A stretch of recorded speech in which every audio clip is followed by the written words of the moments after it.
네, 안녕하십니까. 성장 로드맵 저는 사회를 맡은 박지호입니다. 안녕하세요. 저는 작가 한준입니다. 안녕하십니까, 작가님. 안녕하세요.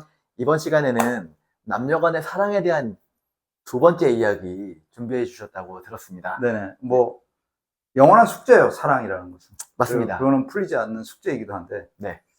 여기서 이제 한번 이야기해보죠. 오늘 두 가지를 좀 이야기해보려고 해요. 네. 첫 번째는 사랑이라는 것에 대해서 첫 번째 한번 얘기를 해보죠. 사랑이라는 것은, 내가 타자를 알아가는 과정이에요. 네. 세상에 같은 사람은 없어요. 그죠? 네. 내가 타자를 사랑한다는 것은 타자와 내가 다르기 때문이에요. 맞죠?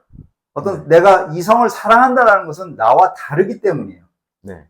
자, 내가 상대를 미워한다는 것도 나와 다르기 때문이에요. 자, 다시 말할게요. 내가 상대를 사랑한다는 것은 상대와 다르기 때문이에요. 근데 상대를 미워하는 것도 상대와 다르기 때문이에요. 결과적으로 어떤 공식이 형성되냐면, 네. 나라는 사람이 상대를 어떻게 다르게 인식하느냐에 따라서 네. 미워할 수도 있고 사랑할 수도 있어요.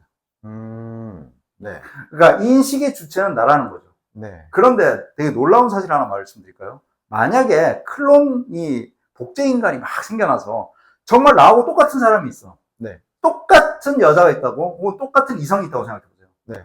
그럼 나와 또 동일해요. 네. 자, 이거 되게 무서운 거 하나 말해줄까요? 사랑하지도 않고 미워하지도 않고 아무 감정이 없어요. 그렇잖아요. 그러니까 결론을 말씀드리면 우리가 상대를 사랑할 수 있다는 것은 네. 나와 다르기 때문이에요. 맞습니다. 그죠? 네. 근데 내가 깊이 이 사람을 사랑한다는 것은 아까도 얘기했지만 사랑의 반대말은 미워하는 것도 있어요. 상대에 따라서 계속적으로 나는 다르기 때문에 사랑할 수도 있고 미워할 수도 있어요. 네. 동전의 양면이에요. 그렇죠? 이거 여기까지 인식이 되죠. 네. 그러면 우리는 어떻게 해야 되냐? 타자를, 즉 이성을 사랑할 때는 나와 타인의 차이점을 인정할 수밖에 없는 거예요. 인정. 네. 넌 나와 달라. 이거를 맞추려고 하면 어떻게 돼요? 그 다음부터 우리는 사랑할 수도 없고 미워할 수도 없어요. 굉장히 건강한 것은 뭐냐면, 굉장히 건강한 사람은 타인을 사랑할 수도 있고 미워할 수도 있는 사람이에요. 그런데 나는 타자를 사랑하는 것도 지치고 나 타자를 미워하는 것도 지쳤어라고 말하면 생명력을 잃은 거예요, 사실은. 왜냐하면 인간이라는 것은 내가 어렸을 때 고등학교 때 세계사 선생님이 이런 얘기를 했어요. 네. 역사를 우리가 이해하는 데 있어서 제일 중요한 것은 뭐냐면, 역사라는 것은 잡탕이다. 이 역사가 한 번에 쭉 굴러가는 것이 아니다. 네. 그럼 뭐냐? 주먹밥을 굴려서 네. 아주 더러운 먼지가 가득한 교실 바닥을 굴린다고 한번 생각해보세요. 하얀색 주먹밥을. 그럼 그 주먹밥은 어떻게 되죠? 네. 먼지가 묻겠죠. 그렇죠. 굉장히 이것이 역사다라고 말합니다.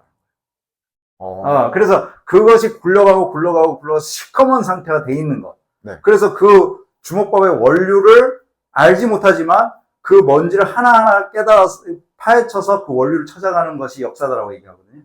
이게 똑같아요. 사랑도 나는 이 사람과 순수하게 한 번도 안 싸웠어. 그리고 한 번도 나는 이 사람을 미워해 본 적이 없어. 다 구라예요. 그거는 단기 연애죠. 3개월간의 육체적 관계만을 이야기하는 걸걸요. 근데 우리가 사랑한다라는 것은 저는 이렇게 10년 단위로 보자는 거예요. 10년을 사랑해봤니? 그 사람하고. 그럼 그건 진짜 사랑한 거예요. 왜냐면 그 주먹밥 안에 있는 하얀색만 보고 약간만 먼지가 묻으면 넌 아니야. 이건 사랑 아니에요. 왜냐면 나와 동일하지 않다라는 걸 전제하에서 난 동일한 사람만 찾을 거야. 내 입맛에 맞는 사람. 그래서 주먹밥의 순수한 상태만을 유지하겠어. 라고 한다면 그것은 아무런 의미 없는 사랑만을 하게 돼요. 여기서 의미라는 것은 뭐냐면, 내가 그 사람을 이해하는 과정에서 생기는 상처를 내가 받아들일 수 있느냐. 그 사람을 이해할 수 있느냐에 따라서 사랑할 수도 있고 미워할 수도 있는 거예요.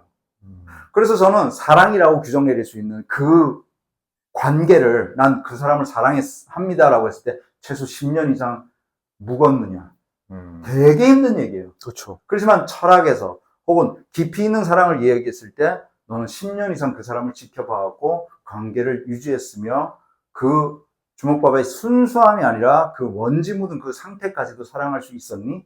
라고 물어봤을 때 아니요, 저는 그 사람이 이러이러한 모습이 싫었어요 라면서 한 1, 2년 만에 끝내버리고 3개월 만에 끝내버리고 6개월 만에 끝내버려요. 왜? 작가님, 저는 그런 사람은 처음 봤어요. 어떻게 저한테 그렇게 도발할 수가 있죠? 그건 누구나 할 수 있는 얘기예요. 그건 주먹밥에 먼지가 묻기가 싫은 거죠. 그럼 결과적으로는 역사를 써나갈 수 있을까요? 어렵죠. 세계사는 이루어지지 않았다. 만약에 거기에 먼지가 묻지 않았다면 네. 세계사는 이루어지지 않았을 거예요. 그죠? 네. 그럼 우리의 역사는 없는 거예요. 우리 탄생도 없었을 거예요. 네. 이게 첫 번째 조건이에요. 네. 타인과 사랑을 하기 위해서는 내가 다르다라는 것을 인식하고 접근하라. 네. 그렇다면 어떻게 적응해 나가느냐? 저는 수영을 좋아합니다. 네. 수영을 매우 좋아해요. 그래서 하루에 1.5km의 수영을 하는데 수영을 하는 동안에 참 많은 생각을 합니다. 그냥 쉬지 않고 수영을 하면서 많은 생각을 하는데 거기서 많은 생각을 하면서 내가 물을 타고 있구나라는 느낌이 참 좋아요. 처음부터 그랬을까요? 아니었겠죠? 아니에요. 네. 처음엔 물이 무서워요. 그리고 수영장을 끊어놓고 6개월 끊어놓고 3번 간 적도 있었어요. 그러니까 귀찮고 힘들고 조금만 가도 숨이 차서. 네. 근데 물을 타고 물을 적응해 나가니까 이해를 하겠더라고요. 똑같아요. 타자를 이해하고 사랑을 한다는 것은 그 거대한 수영장 속에서 네. 내가 25m 하던 것을 50m, 60m, 100m, 1km를 할 수 있는 수준까지 가는 과정에서 물을 타지 않으면 그것은 절대로 수영을 할 수가 없어요. 맞죠? 네. 타자를 이해한다는 건 이거예요. 수영을 하고 그러면서 계속 이해해야 되겠죠. 그 과정에서 물살에 지치기도 하고 또 두렵기도 하고 귀찮기도 하고 내려놓기도 하고 화도 나고 수영복 찢어버리고 싶을 때도 있어요. 하지만 그것을 계속적으로 인내하는 것이 아니라 이것을 계속적으로 내 몸에 인식시켜 나가는 거죠. 그러면 이렇게 말합니다. 아니, 세상이 널리고 널린 게 이성인데 왜 저는 그런 고통스러운 과정을 거쳐서 그 과정까지 가야 되죠? 예쁜 여자 선택하고 잘생긴 남자 3개월 만에 하나씩 선택하면 되는 거 아닌가요? 라고 말하고 있지만 만약에 그렇게 살았다면 엄청 현타 왔을걸요? 만약에 진짜 그렇게 살아왔다면 인생에서 참다운 의미를 모르는 거예요. 마치 고급 레스토랑 들어가서 에피타이저 음식만 먹고 그 고급 음식들을 다 남겨놓고 그냥 온 거예요.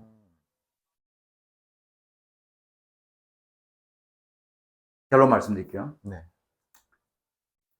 남녀 간의 사랑을 정의 내릴 때 있어서 넌 어디까지 가봤니? 라고 했을 때는 굉장히 야한 질문처럼 느껴질 수 있지만 이것은 어디까지 가봤니는 그 사람의 육체를 정복했어요 라는 의미는 아니에요.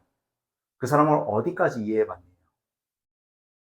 그 이해의 속도와 이해의 깊이가 깊어질수록 우리는 드디어 깊은 생각을 할 수 있는 상호간의 신뢰라는 것이 생겨요. 이거는 어디 가서도 깨질 수 없는 신뢰라는 것이 생기거든요. 그래서 너는 그런 사람 가져봤니? 라고 말할 수 있는 사랑이 진심으로 제가 말하고 싶은 사랑이에요. 너는 그런 사랑을 가져봤어? 구명조끼 하나 있을 때 함석헌이 씨죠. 나 이 사람만 살면 나 괜찮아 하면서 그 구명조끼 던져줄 수 있는 사랑 해봤어? 라고 말했을 때 너 어디까지 그 사람 사랑해봤니? 라고 했을 때 이런 사랑을 한 사람은 내가 마지막 순간에 나 그래도 그 사람 하나 믿고 잘 살았다라고 얘기할 수 있다는 거죠. 만약에 3개월씩 한번 바꿨어. 그래서 인생에 그 어떤 의미를 부여할 수 있을까요? 찬란했을까요? 그럼 이렇게 발문합니다. 그럼 그게 왜 나빠요? 라고 한다면 이렇게 말하죠. 강인하다는 게 뭘까요? 강인하다는 거. 진짜 강인하다는 것은 내가 타자를 이해하고 더 깊이 생각할 수 있는 힘을 가졌느냐의 차원이지 강인하다고 해서 누군가를 위협을 주고 타인 위에 군림하는 것은 양아치예요. 진짜 강하다는 것은 더 깊이 이해하고 더 강하게 이해하는 거죠. 그럼 결론을 말씀드리겠습니다. 네. 진짜 위대한 사랑은 우리 나이 들어갈까요? 안 들어갈까요? 우리 나이 들어가요. 더 정확하게 말하면 우린 100년 뒤에 이 자리에 없을 거예요. 근데 네. 가장 위대한 사랑의 모습 하나 내가 말씀드릴게요. 그 웬만한 사람들은 그 사랑 못해요. 시골에 여행 가보면 이 나타나 들고 노부부가 굉장히 그 나이가 많이 들으신 노부부들이 그 양손을 꼭 잡고 논밭을 이렇게 걸어서 두 분이 이렇게 나오는 모습 있죠? 네. 그게 참사랑이에요. 음. 그것까지 갈 수 있니라고 했을 때, 어우, 지저분해. 뭐하러 그렇게 살아라고 하는데? 그런 사랑 해봤어? 라고 말하면, 저는 그 사랑 싫어요. 라는 것은, 저 수영을 하고 싶은데요. 수영을 아주 잘하고 싶은데, 물이 무서워요. 라는 말과 똑같은 거예요. 사랑이란 깊이 있는 인내와 이해이며, 타인과의 다름을 인정하는 것이다. 이렇게까지 하면 되겠네요. 아, 이게 참 어려운 이야기인 것 같아요. 근데 내가 이 사람 자체는 좋은데 살아온 인생이 좀 다르잖아요. 그러다 보면은 이게 이 사람도 틀린 게 아니고 나도 틀린 것 같지 않은데 진짜로 가치관이 달라서 생기는 문제들도 상당히 많거든요. 그 되게 사소한 거 하나하나에서부터. 네. 그러면은 이게 아까 말씀했던 것처럼 다르니까 사랑할 수 있는데 네. 다르니까 미워할 수도 있다라고 말씀 주셨잖아요. 네. 그럼 그 미움의 감정이 생길 때는 어떻게 하는 게 좋을까요? 이렇게 생각해줘. 미움의 감정이라는 것은 누구나 들 수 있어요. 제가 지호 씨를 미워할 수도 있고 누구나가 들 수 있어요. 이건 건강한 감정이에요, 사실은. 근데 그래서 여기서 이 건강한 감정을 나쁘게 풀면 안 되죠. 내가 지호 씨를 미워한다고 그래서 지호 씨를 해하진 않아요. 그렇죠? 근데 만약에 해한다면 그 사람은 나약하고 나약한 사람이에요. 이게 무슨 소리냐면 타자와 내가 사랑하기 위해서는 한 사람 한 사람이 단단해야 돼요.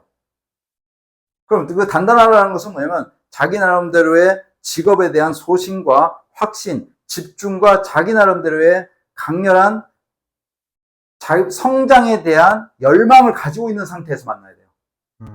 근데 만약에 의존적인 관계로 만나면 어떻게 될까요? 나는 박지호만 바라보겠어. 난 내일부터 놀 거야. 박지호만 있으면 돼. 이건 되게 위험한 사랑의 시작이라는 거죠. 그 미워한다라는 것은 여기서부터 의존한다라는 것이 되는 거예요. 그러니까 내가 굳건하다면 그 감정 따위는 막 공격해서 들어와요. 신경 쓸까요? 안 쓸 거예요. 네. 만약에 지호 씨가 아주 잘 나가고 있고 아주 인기가 좋은 사람이야. 근데 한 여자가 나에게 자꾸 미워하는 사인을 줘. 그 사람을 포용할 수 있어요. 근데 내가 지금 굉장히 안 좋고 불편한 상황이야. 그럼 그거 감정마저도 불편하게 들릴 거예요. 가끔 산에 가면 열리지목이라는 게 있어요. 열리지목. 이게 뭐냐면, 나무가 하나씩 굳건하게 섰다가, 뿌리가 연결돼서 하나의 나무가 되는 거예요. 열리지목. 네. 그래서 열리지 예식장도 있고 뭐 그러잖아요. 근데 그 열리지목에 그 단단함은 각자가 강렬한 뿌리로 서로가 연결할 수 있을 만큼 단단했다는 거예요. 아마 생육 과정에서 한쪽이 약했으면 그렇게 되지는 않았겠죠. 강렬한 두 개의 생명력이 만나서 더 강한 성장이라는 매개체로 갈 때 우리는 그것을 사랑이라고 말하고 그 미움마저도 포용할 수 있는 것이 아닌가 생각해 봅니다. 오늘도 좋은 말씀 너무 잘 들었습니다. 감사합니다, 작가님. 아유, 감사합니다. 그럼 또 다음 시간에 또 다른 내용으로 찾아뵙겠습니다. 감사합니다. 감사합니다.